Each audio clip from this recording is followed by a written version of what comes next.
Unspoiled Network podcast. This is Spoil Me, covering Red Rising, Book 2, Golden Sun. Chapters 9, 10, and 11. The Darkness, Broken, and Red. In these chapters, well, you guys, Darrow finds out that his wife is pregnant. Oh, I have like really mixed feelings about this development. You know what Welcome to Unspoiled.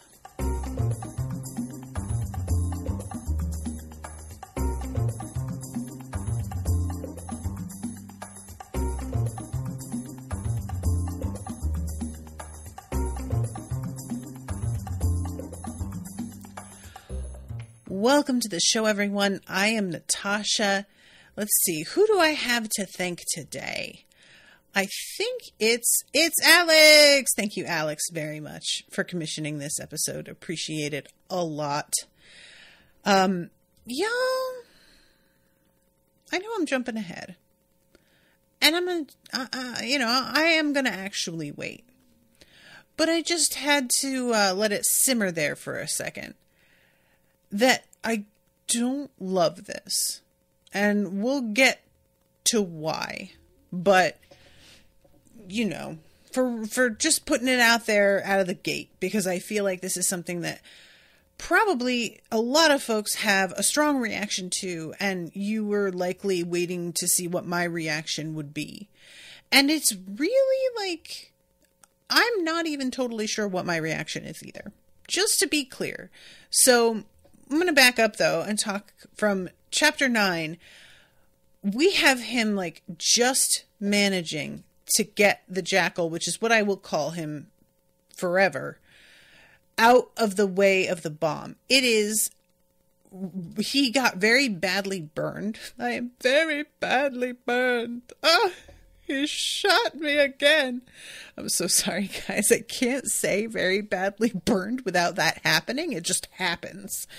But I was like astonished at the fact that he was able to save him, like how fast he must be in order to get out ahead of a bomb. And I know that we have one of the stained, which I guess the stained are basically like the scarred of the golds. Like, it seems, I had asked this last episode and nobody has answered my question, but I also haven't posted the episode yet because I've been having computer issues. So I think that it's basically just a subset, an elite within the what are they called? Obsidians. But yeah, so the fact that this dude like completely wrapped himself around the bomb to save everybody else is likely what really gave Darrow the edge to get the jackal out of there. I don't know if it would have worked if there weren't somebody who was like built, I'm assuming, to take that sort of blow. Not to say that like they make people that are bomb-proof. That guy is definitely dead, first of all. And second of all, what I really meant with this was more like he's probably got a crazy like muscle density, bone density, just overall would be a great human shield. Like, why would you make people who function as soldiers and bodyguards and whatnot not be as durable as possible? So anyway, the fact that they get out of there, crazy to me. And it seems like Darrow is mostly okay, but it's really, let's see. Oh yeah, pain in my nose dripping blood, ears trickling with it, eyeballs throbbing from the explosion, shoulder dislocated. And yeah, it's all stuff that like ends up sort of being all right in the end. It feels like the Jackal's the one that really has like injuries to show for it. And then we jump to, I stand in front of an abandoned factory. And it's sort of an abrupt thing. I am not entirely sure why we jump immediately over here. It probably is best to skip the intermediary stuff, but the datapad I took from the Red survived the explosion. I left the Jackal for his support teams and slipped farther down the street where I stole a gray police craft. After wiping the datapad's tracking device, I hacked into the datapad coordinates history. I knock hard on the locked door to the factory's main level.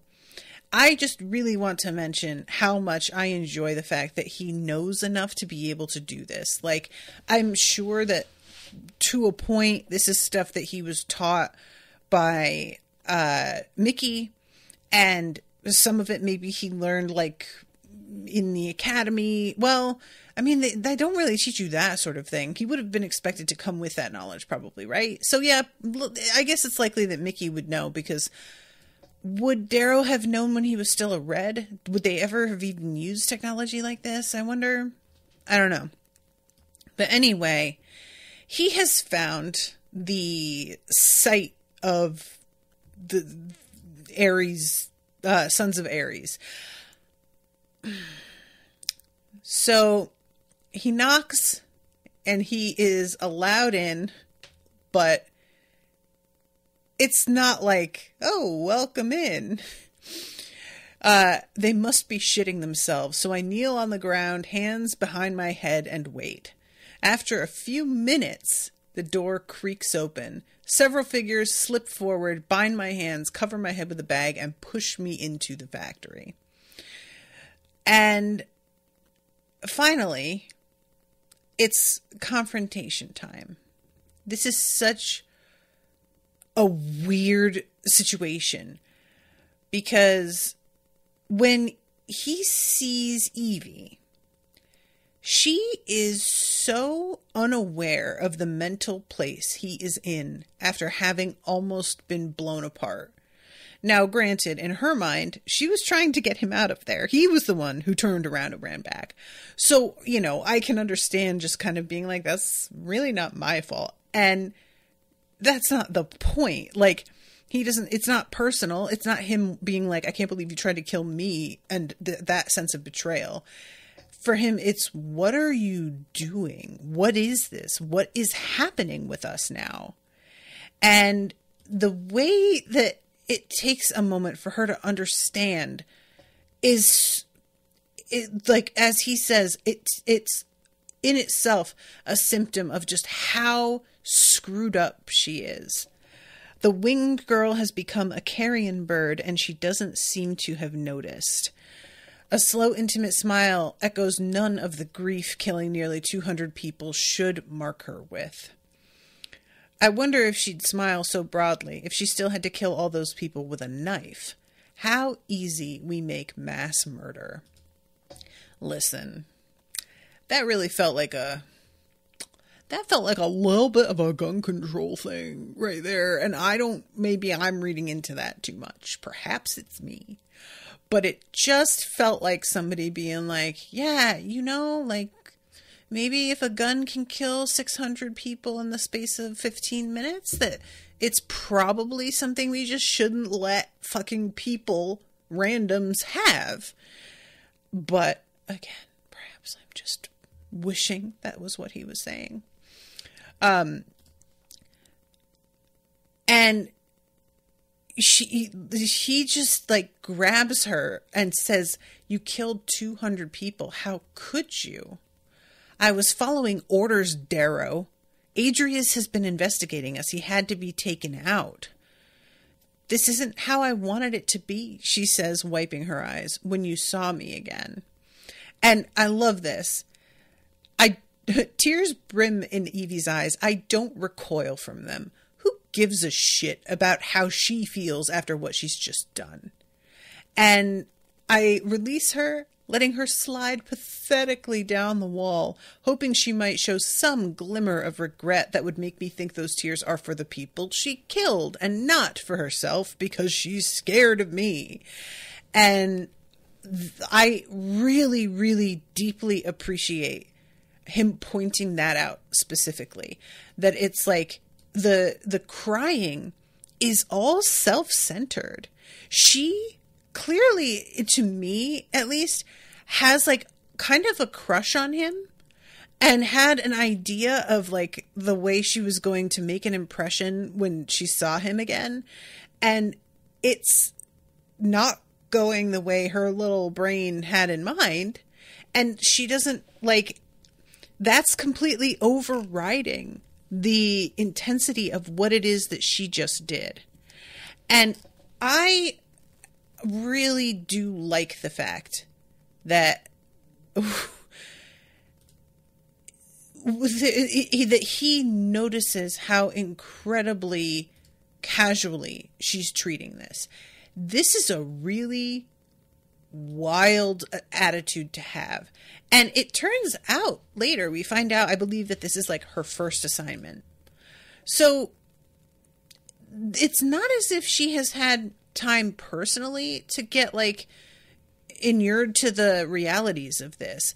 It's much more that she's just seen it so much that these people are more like NPCs in a video game. That's really, I hate using the term NPC these days because it has taken on this other like really ugly sort of meaning.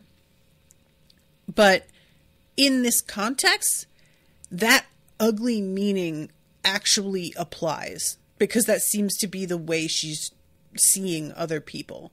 So I feel like that's just the appropriate wording to use. And Mickey says, she had a different teacher than you. I took her wings off and Harmony gave her claws. And I had forgotten to mention this in the previous episode, that like she says something specifically about Harmony's orders or Harmony's plan or something like that. And it getting my attention that like, Harmony, wait, why is she in charge? And it turns out that our guy dancer died, which there is something really great to me about how much is happening within the Sons of Ares while Darrow isn't with them. I feel like there's a sort of like storytelling. I don't even know if I want to call it a trope exactly, although I guess it could fall under it, but I don't know what it would be called.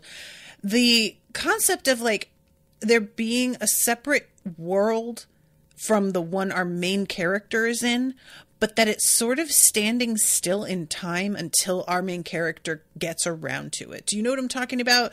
That like there's no major changes or upheavals until our main character gets involved, because we need their eyes in there to see the action as it's unfolding. And if it were to happen while they were doing something else, a lot of the time that would be kind of considered like you're just skipping storytelling.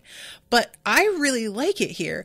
It gives us a very strong sense of like, this isn't about Darrow. It's a good reminder as a reader, you know, Darrow having been selected the way that he was, carved this whole big deal like about him getting such a high score on the testing and getting into the institute. It all has a very chosen one sort of feeling to it, to the degree that I forget the entire operation doesn't just really mostly center around him. I knew that we had like the talk of what Sons of Ares were up to. By no means did I think that they just were inactive or anything. But I was sort of like thinking that it was all going to remain pretty much as we left it, except for maybe like there would have been some sort of underhanded thing happening that would be revealed once our character rejoined them. So it would have happened already technically, but the nature of it wouldn't be in the story until they were the main one to report back to us about it. And I am just really liking the fact that this whole thing has gone down and he is realizing that like the structure that he believed would be in place by the time he returned to like report and get a second level, so to speak, of instructions isn't there. And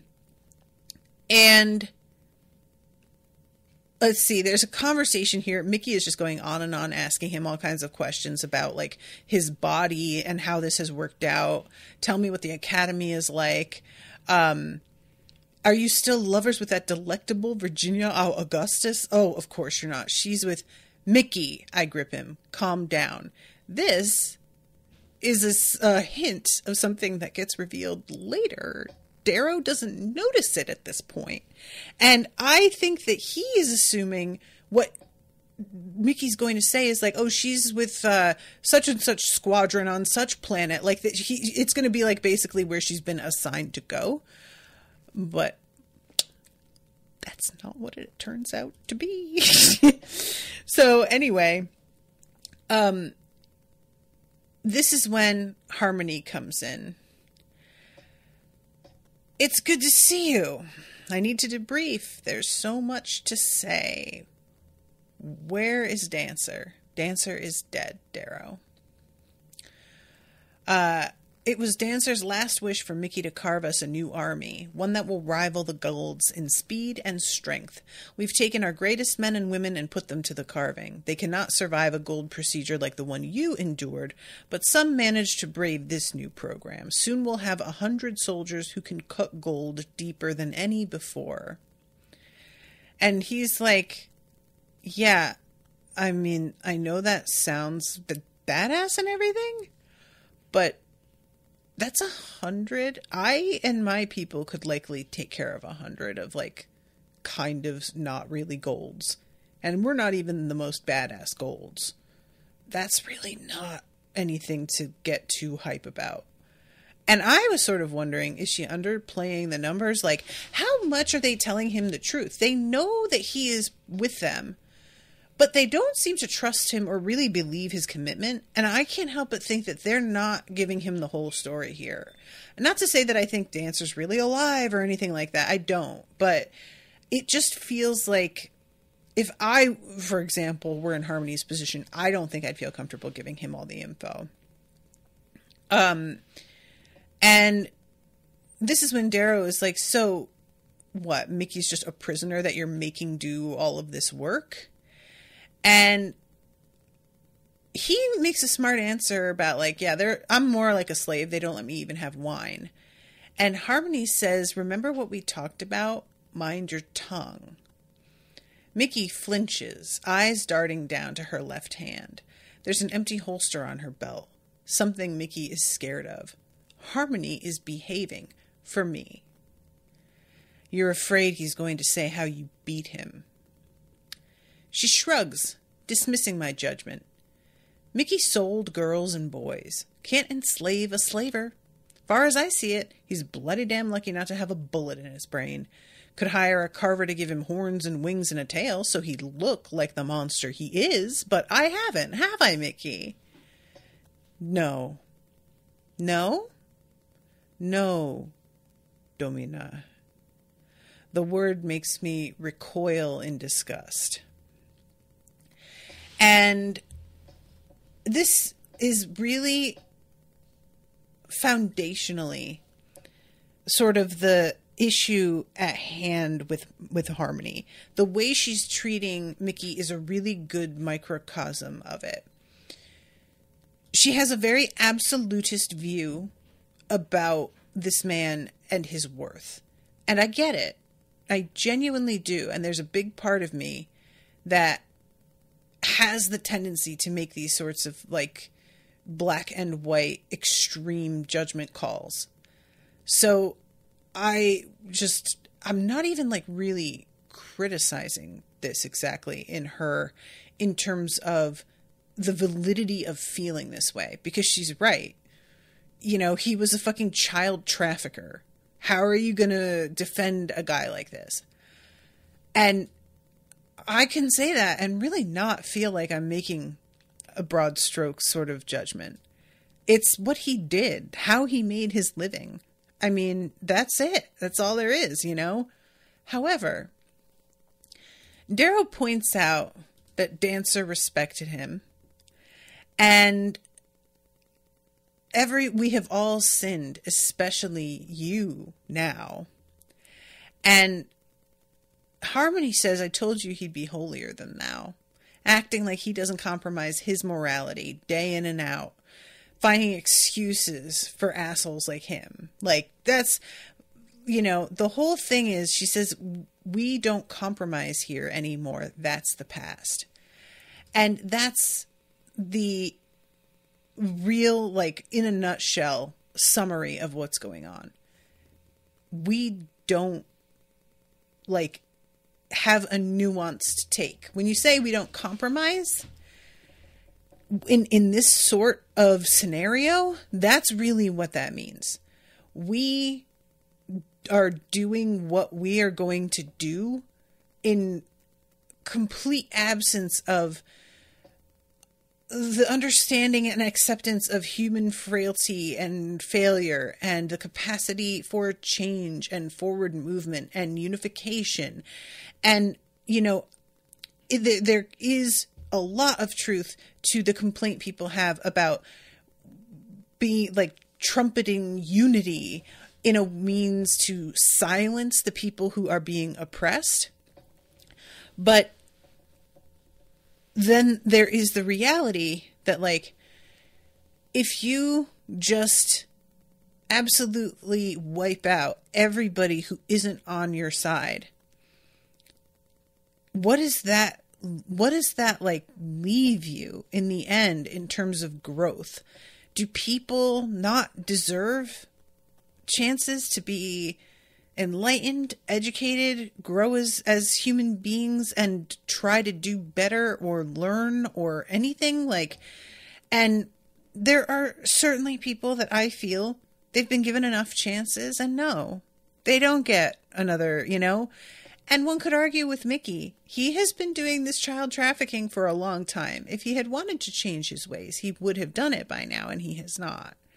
So again, like, sure, and I get that.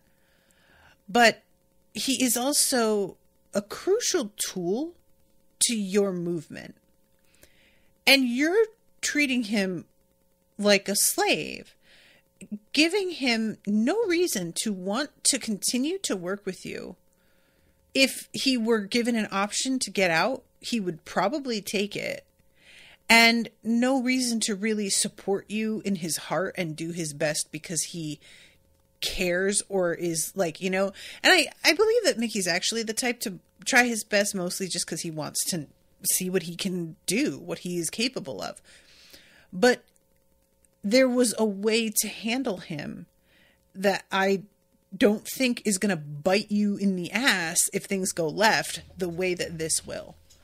There's just a certain amount of diplomacy that's necessary. And they're pretending that it's not a factor anymore and that they don't have to make nice. And once you get past, like, flat out war, making nice is all there is left. If you don't know how to do that, you're going to be useless after battle's over. And then what do they do with you?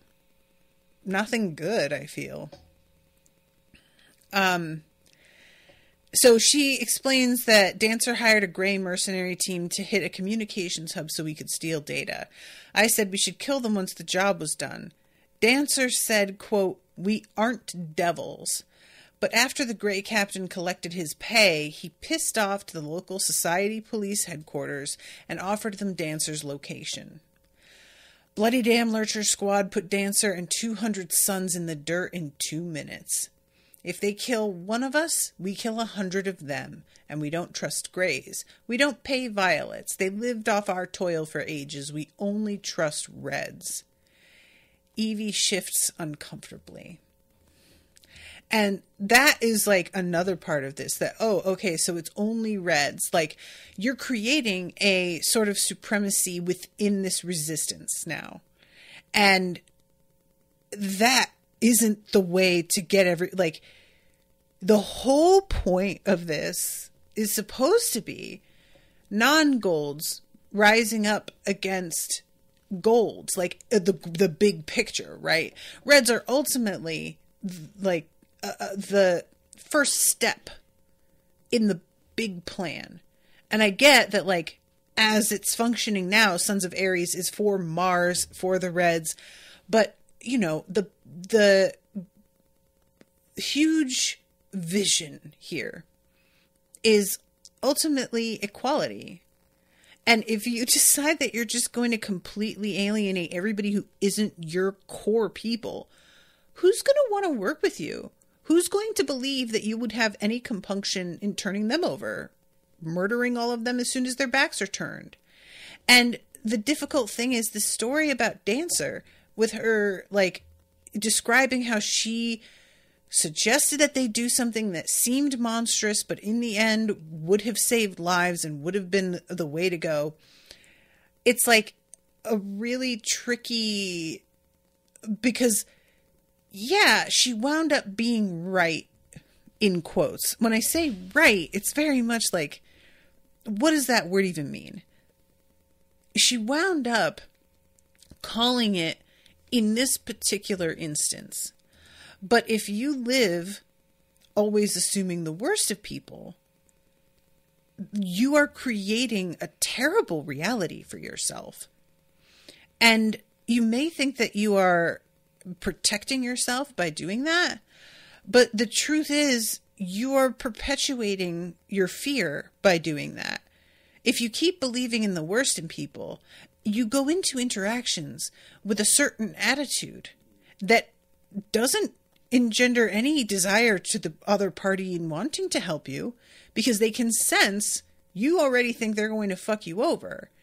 And then when something happens with them, they're not going to expect you to have their back because they know you don't think much of them.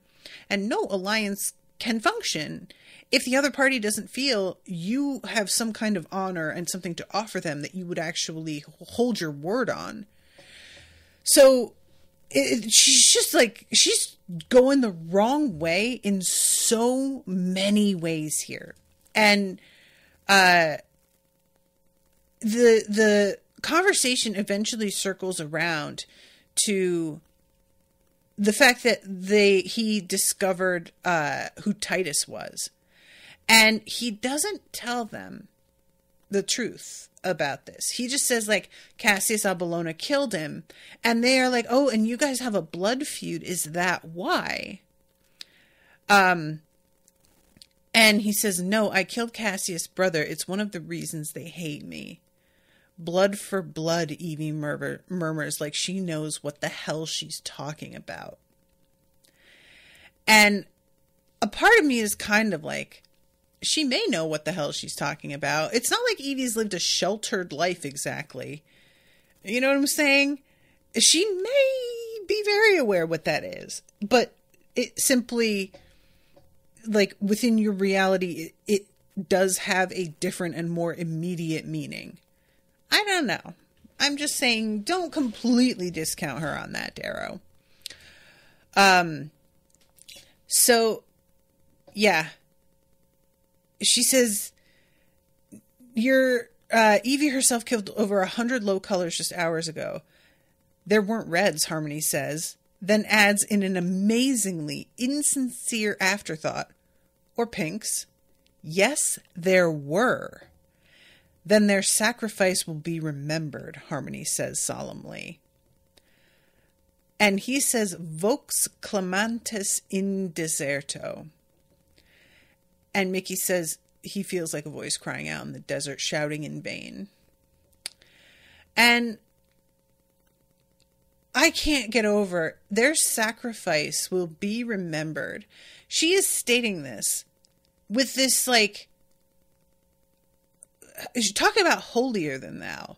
Just like, well, you aren't willing to make the tough calls we're willing to make. You didn't even know they were there, Harmony. How is their sacrifice going to be remembered if you were denying their existence to begin with, to make yourself feel better?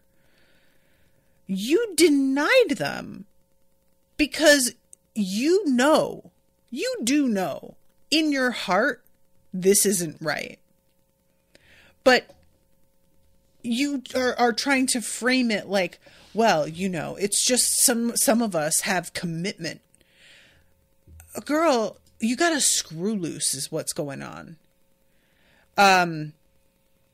And let's see, I'm trying to find the spot here. I know it must be hard, Darrow, Evie says softly. You've spent years with them, but we have to hurt them. That's all they understand. Pain. Pain is how they control us.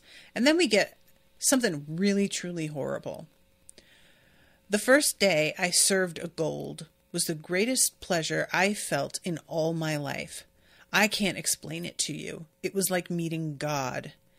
Now I know that it wasn't pleasure I felt. It was the absence of pain. That is how they train pinks to live a life of slavery, Darrow. They raise us in the gardens with implants in our bodies that fill our lives with pain. They call the device Cupid's kiss, the burn along the spine, the ache in the head. It never stops, not even when you close your eyes, not when you cry. It only stops when you obey. They take the kiss away eventually when we're 12. But you can't know what it's like, the fear that it'll come back. Golds need to feel pain. They need to fear it, and they need to learn they may not hurt us without consequences. And the idea of doing that actually is very close. So I have talked on other shows about the Parable of the Talents, Parable of the Sower, by Octavia Butler, a book series that I was commissioned to read, although I hesitate to call it a series because it was not finished. There were meant to be 3 books and only 2 were written before she died. But it was there was a conceit in the second book where these collars were invented and traffickers were putting them on people, and they could use them to either inflict pain as punishment or to dose them with a drug that gave them pleasure so that they would begin to obey for the pleasure of getting high, essentially. It's no different really than like turning someone out, but like in a much more immediate, practical, consistent training, like an animal sort of way, without even the veneer of treating them as a person. And that was one of the things that I found the most disturbing in that series, was this like these collars and the way that they worked, and they become like an issue. And this is so similar to that. And I had been sort of thinking about raising people to be pinks and how you can create like a race of beings that is willing to pleasure without their feeling any sort of like shame is like a learned thing. That's societal, but with them not apparently needing personally to be attracted to you. Right? Because that is something that's sort of a chemical reaction, and it's not like you can just make yourself be attracted to somebody, or somebody can, you know what I mean? And so I was like, how do they get that to work? Because not every client is going to be a gold with a perfect face. Even if they were, that's not enough for plenty of people. And them handling it this way, starting with pain and then removing it to create pleasure, it is the only way that could work. And it's like, I really felt like in this scene when she tells this story, in my opinion, Darrow does not have enough of a reaction to this news. I feel like he should, he's just like, what he says, and I thought the golds were broken. We're all just wounded souls stumbling about in the dark, desperately trying to stitch ourselves together, hoping to fill the holes they ripped in us. Io kept me from this end. Without her, I'd be like them, lost. It's not about hurting them, Evie, I say. So it's not like he has no reaction. It just feels to me like speaking to Evie, if I were her, and he replied with that, I wouldn't feel like he really acknowledged what I had just told him I had gone through. And, you know, I don't know what kind of response would feel adequate. So I don't even really have a suggestion on that.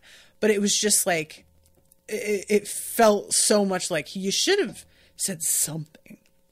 I don't know. Ashley's in the chat says there's something very gross to me about Harmony forcing Mickey to use the title Domina. Yeah, and like that's the fucking thing the Golds do. And again, when you just start to replicate what they're doing, you know, like this is very, you know, this is a trope as well, that the revolutionaries become so similar to the enemy that it's sort of like, well, what's the difference? And it's a trope because it's a reality. It happens like this because every movement is made of people. It cannot be avoided that this sort of obstacle comes up. It doesn't have to inevitably end in the decay of the revolution into an exact copy of their oppressors. It doesn't need to go that way. It can go other ways. But you aren't ever going to be able to have a huge upswell of people working together to create a new system without the same shit threatening to crop up. That's what people know. And for a lot of folks, that's the only way they understand things to be able to function. So they're going to instigate the same benchmarks that they have used their whole lives to demarcate power structures within that. You know what I mean? So her making him say this to her is the same exact kind of domination, literally, like she's being called Domina.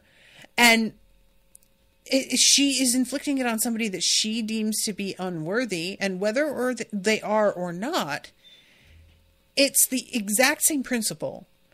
And that is why he had such an extreme reaction to it.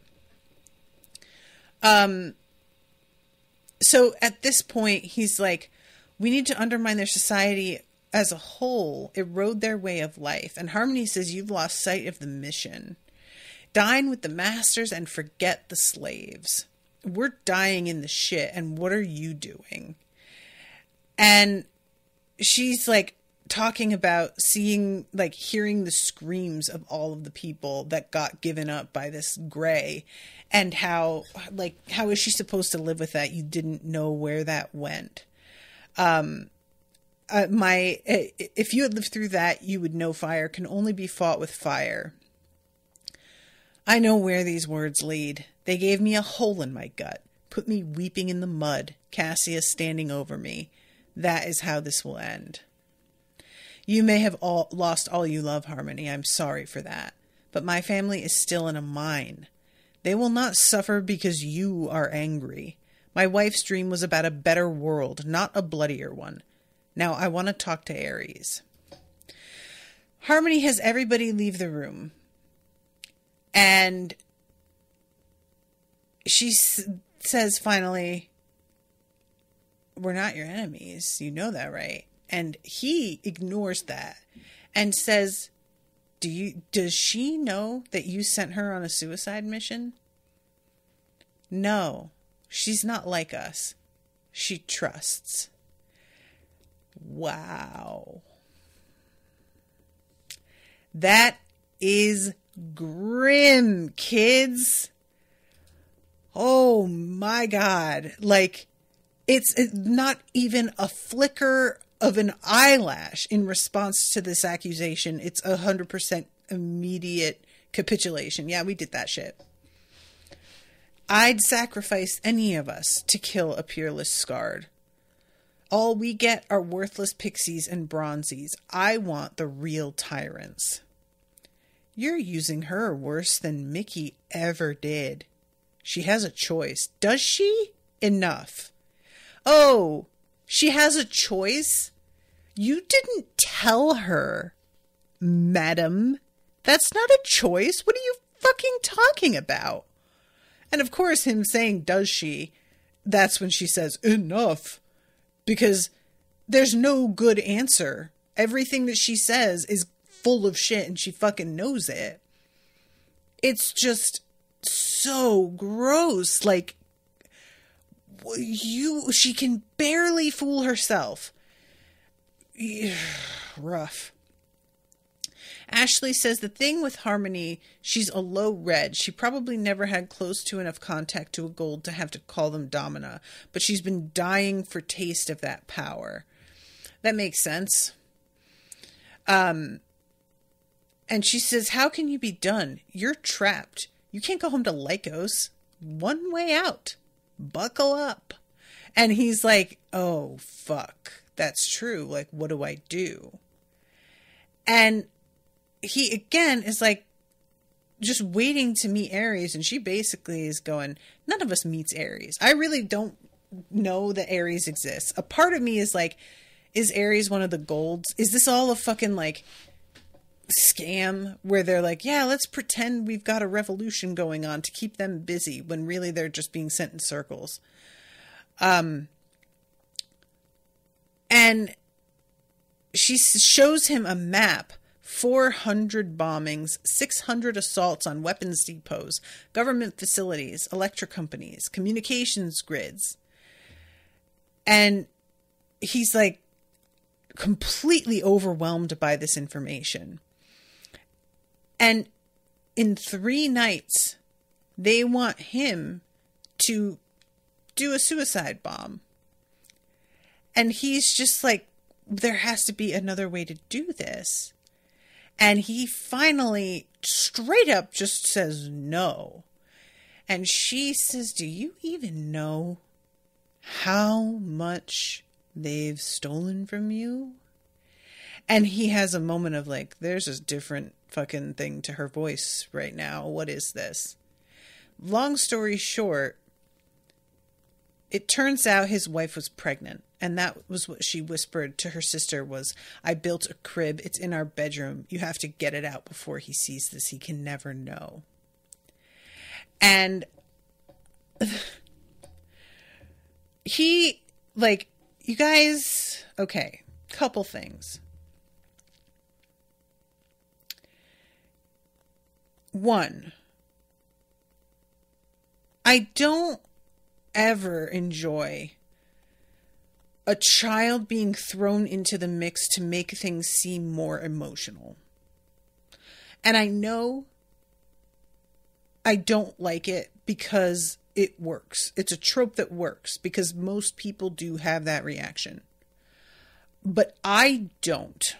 I just have no connection with the concept of wanting children or caring about children that didn't exist yet, or like, you know what I mean? Like, it doesn't connect with me at all. So adding this and throwing it in is like, oh, even they stole even more from my reaction to this mostly was, I can't believe she sacrificed herself when she knew she was pregnant.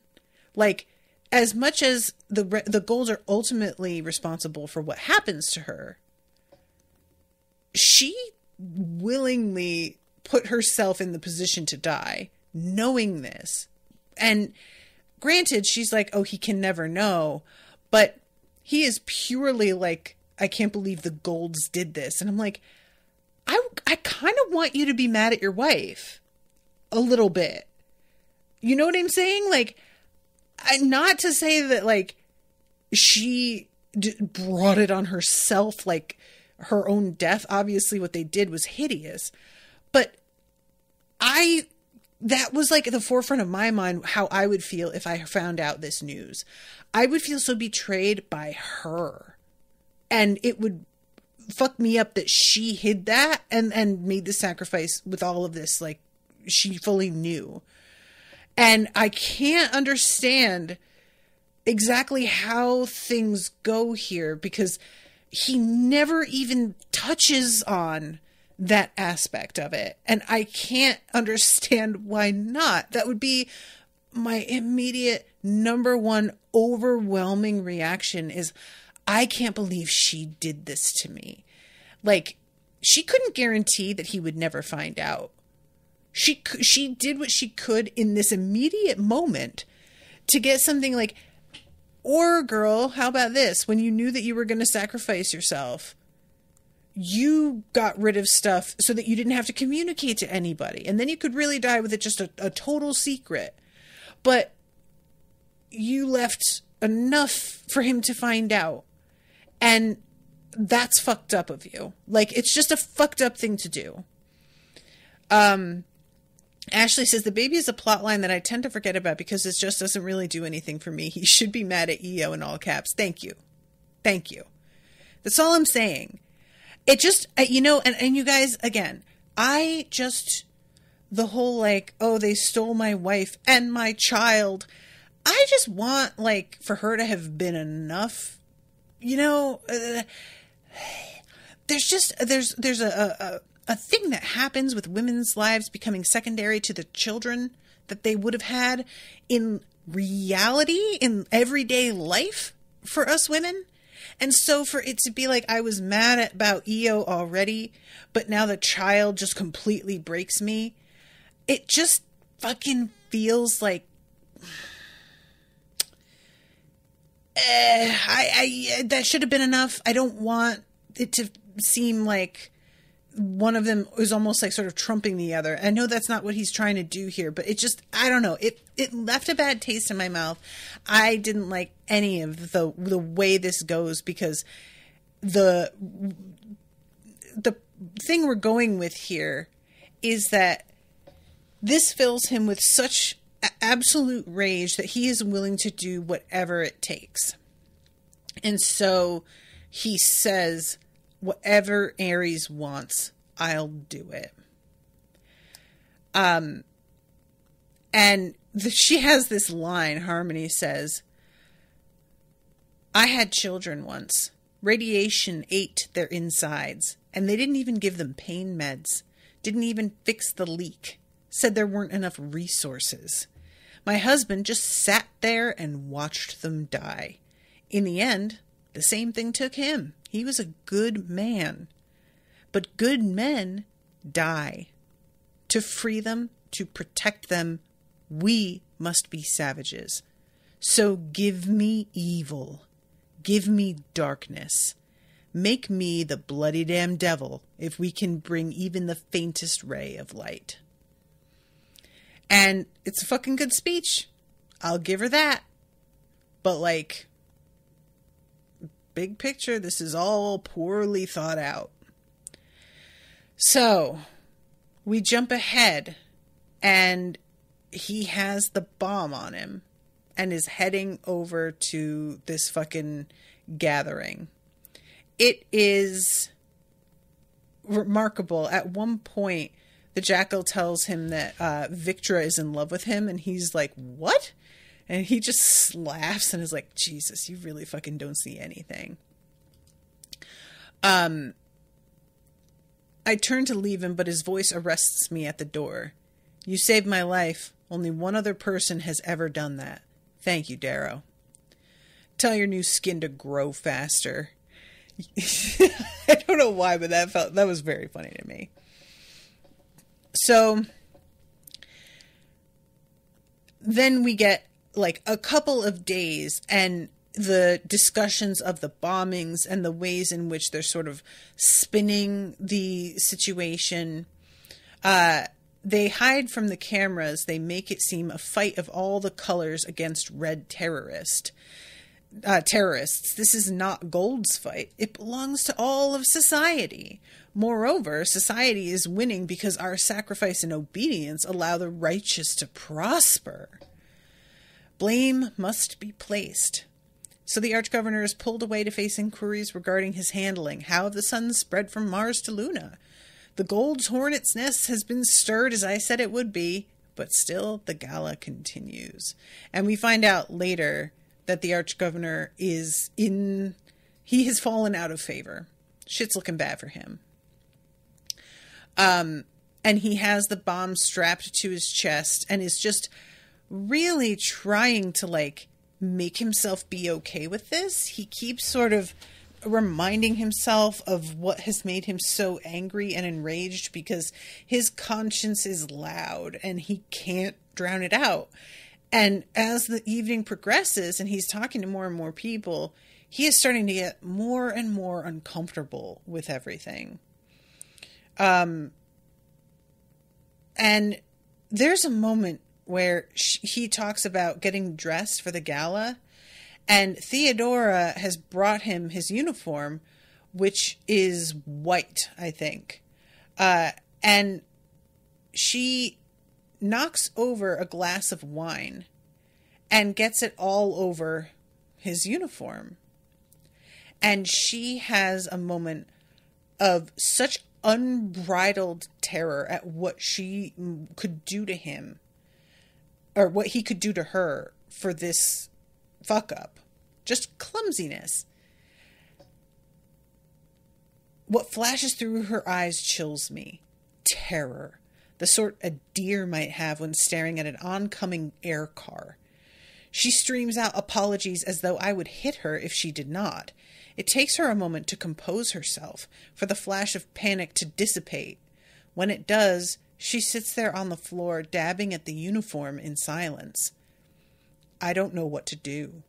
I stand there awkwardly for a moment before putting a hand on her shoulder to tell her all's well. That's when she begins to cry in great heaving sobs that rack her small shoulders. She flinches away from my touch and composes herself, telling me I'll have to wear black instead of white. She may not know what is about to happen, but she can feel it in me, in the air. And first of all, that terror, like, obviously it's on a different level with this story, but anybody who has been in an abusive situation knows what it's like to realize you fucked up and it's about to happen.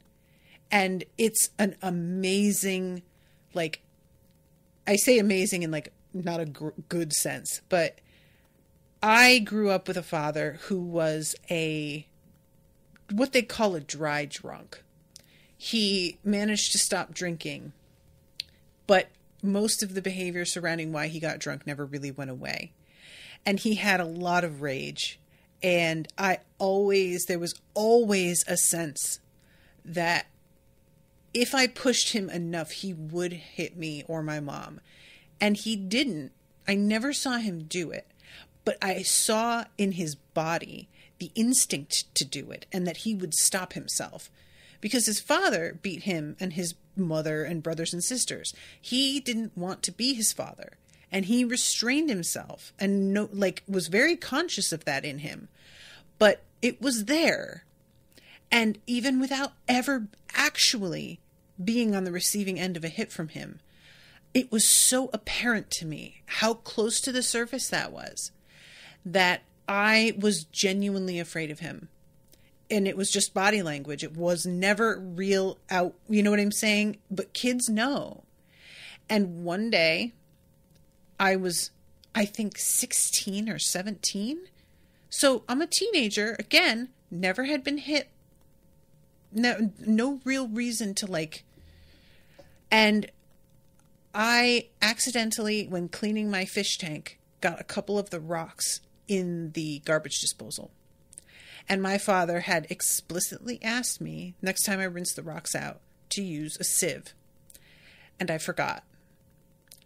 And he came into the kitchen when he saw me washing them. He got a look on his face. And I just knew, here it is. It's finally happening. And I sprinted. And I'm telling you, it was like I fucking teleported into the bathroom, closed the door, and locked it. I had never encountered this with him. He came after me and broke the door in half. Just threw his shoulder, his entire body against the door.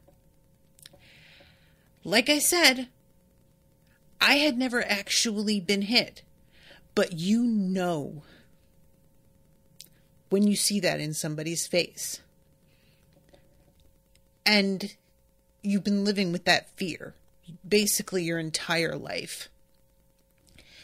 And if it's played the right way, you can completely manipulate people with just the threat, the body language, the I would hit you if I could, you're lucky I don't. And I don't believe he was even really trying to do that. I do think he was trying his best to be a better person than his father. I don't believe he was attempting to manipulate me. I think he was ashamed of that impulse. But it was still so clearly there that the reaction I had and running into the bathroom, I basically I almost threw up that fear. And this moment with the way that she it was an accident, you know? And what must have been done to her in the past. It's just sickening. So anyway, I was just coming off of that really dark thing. There's this joke here. I knock on his door several minutes before Augustus' entourage is set to depart the villa. There is no answer. I open the door and find my friend sitting on his bed holding an ancient book gently by its spine. His smooth features ripple into a smile when he sees me. I thought you were Tactus, come to beg me to shoot some stims before the gala. He always thinks because I'm reading, I'm not doing anything. There is no greater plague to an introvert than the extroverted. But yeah, man, is that the truth, though? People still think that, you know? The interruptions while you're reading, it's sometimes, they can be unavoidable, but God, it's so annoying. I hate doing it to people, too, because I know. So then he mentions the brothers Wrath. That's their last name. They make Tactus look like a lamb. Tactus' brother opened a brothel in Aegea when they were 14. Classy affair till they started arranging more customized experiences. Ruined daughters, sons, insults, duels, dead heirs, debt, poison. And he's just they're trash. They just be like that, though. His brothers mock him for being in your shadow. It's why he's always so sarcastic. He wants to be like you, but he can't. And that makes total sense. Because there is an admiring edge to him, even when he's being a shit. And now I'm oh, okay. Fucking falls into place. And at this point, there's a really kind of touching moment, I swear to God. I don't like to call it that, but it is, where Darrow apologizes to Roque for being kind of absent. And he is looking him in the eyes and being very sincere in a way that is sort of uncharacteristic. And Roque can tell something is up. And this fucking killed me. Roque is telling him initially, I'm going to bid for you, so don't even worry about it. Let's see, here it is. You don't have the money. Do you know how badly a pixie would pay to get a peerless with my pedigree and connections in their debt? Millions. I could even go to Quicksilver if I need. He loans to Golds all the time. Point is, I'll have the money, even if my parents won't help me, so never you worry, brother. I mean, that is a friend. That's serious loyalty. And then he asks him, do you ever feel lost? And he tells him a story about pigeons who were raised by love.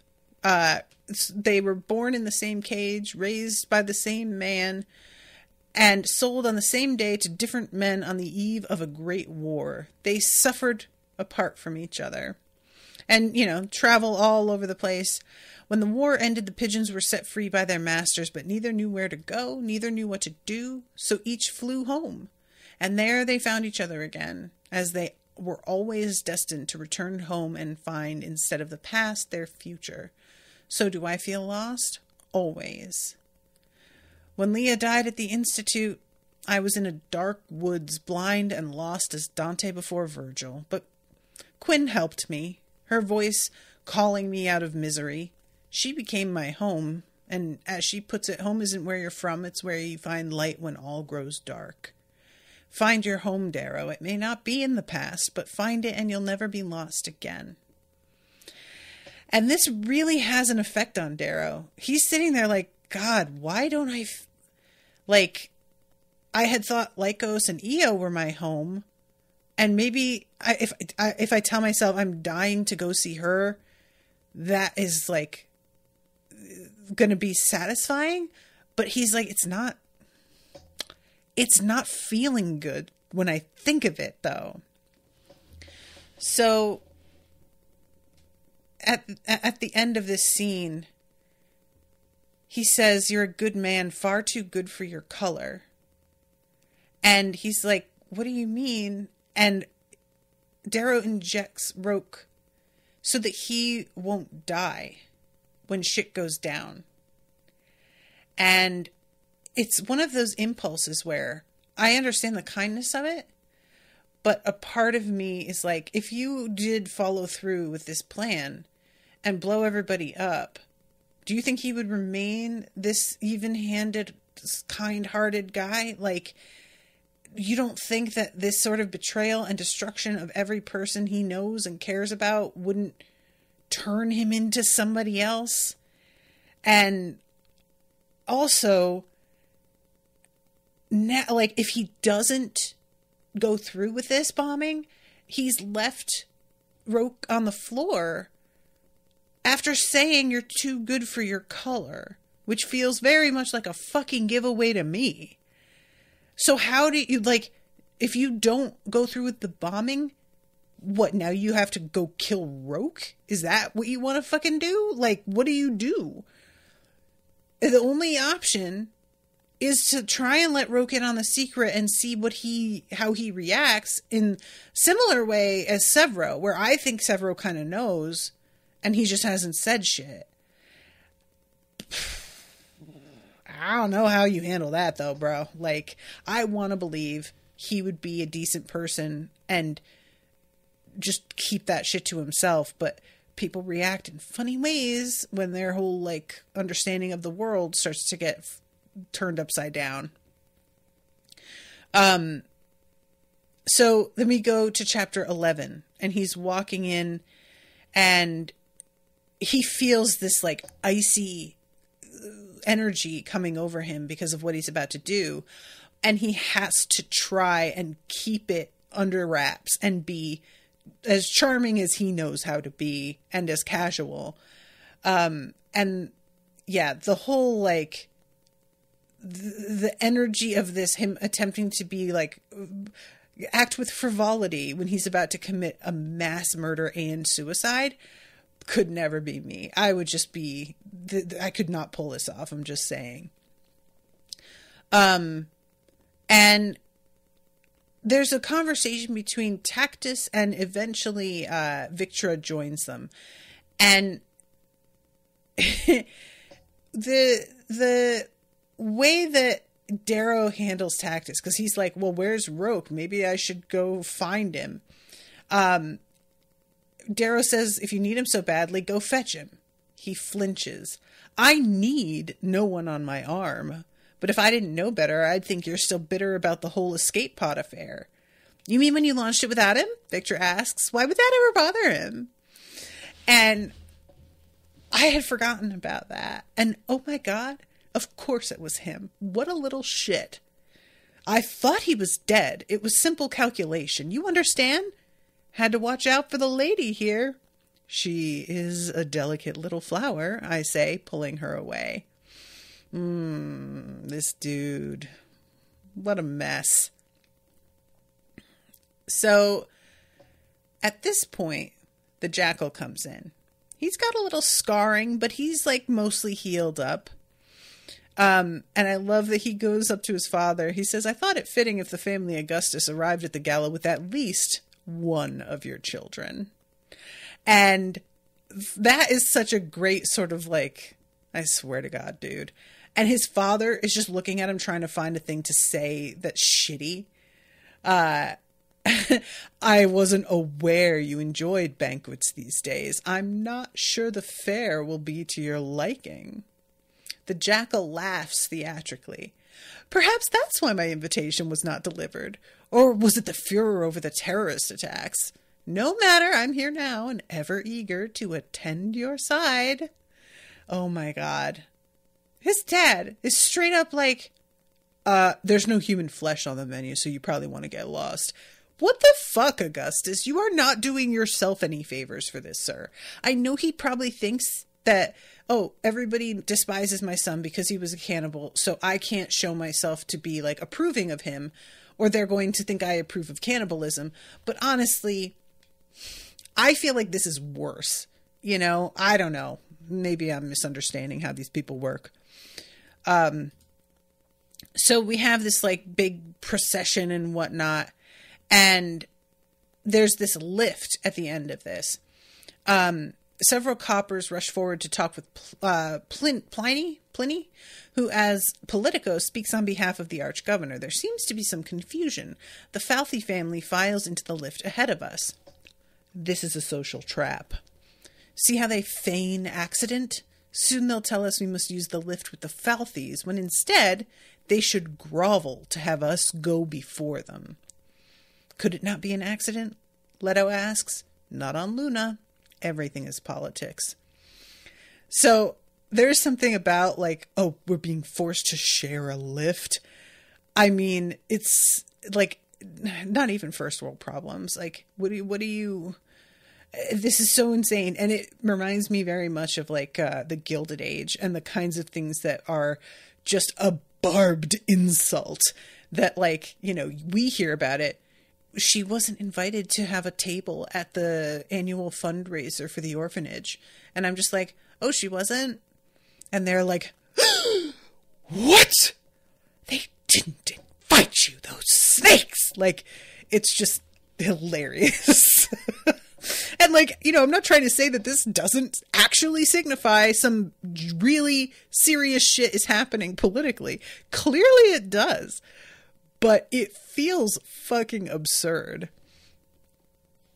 So there's a moment here where Leto takes the lead on everything and tells everybody what to do.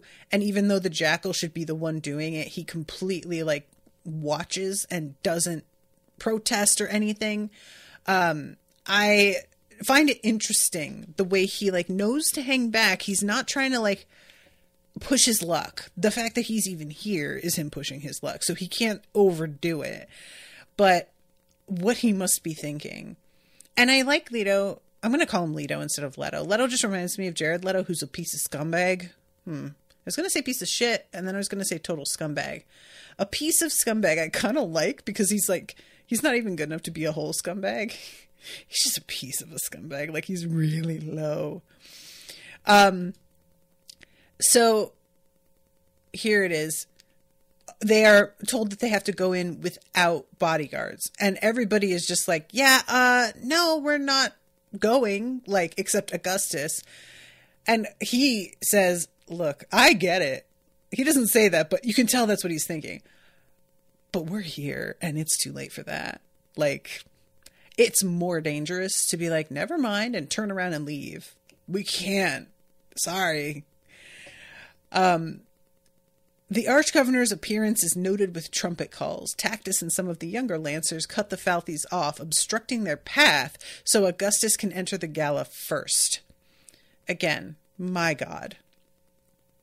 So we have all of this like amazing food arranged around a lake that's been frozen so that the waiters and waitresses can skate over it. Beneath the ice, shapes move. Mystical creatures with long tails and scales that glitter like stars. That is so cool. And then the fucking tables, they have their actual like family animal sitting on it. So there's a lion just chilling and purring on the table, which I have to assume that Lion has been drugged like crazy, and he's purring because he is stoned as fuck and having a great time. But yeah, so at this point, Pliny says, I'm going to be introducing you to some people this evening. When I signal, you better join me. Don't cause any trouble. I'm really curious what he has planned because, you know, he just wants, I assume, Darrow completely out of the way. So I'm thinking, yeah, he'd be more than happy to hand him over to the Bolognas. Like, why wouldn't he? But I'm not sure if he's allowed to do anything quite so overt.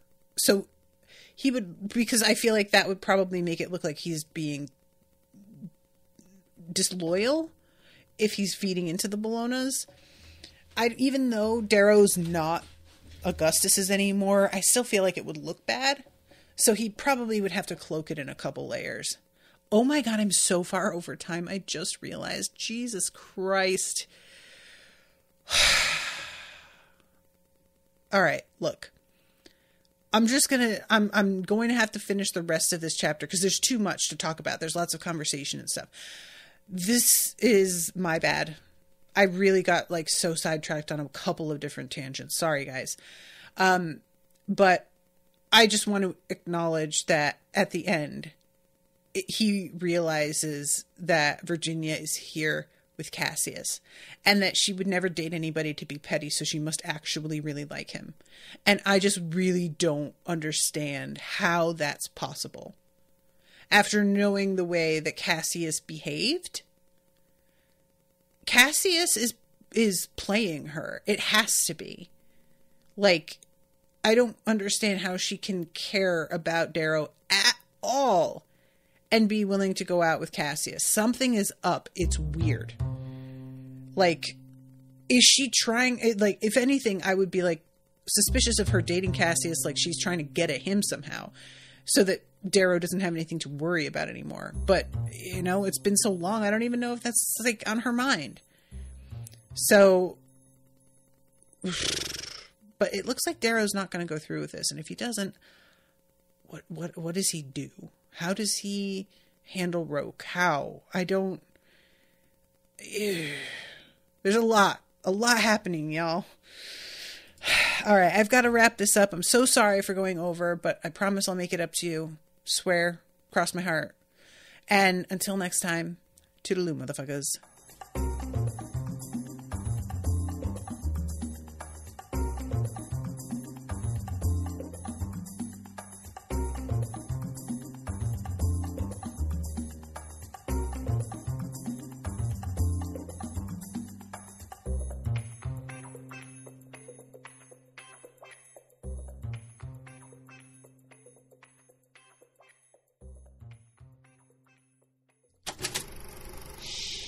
That was an Unspoiled Network podcast.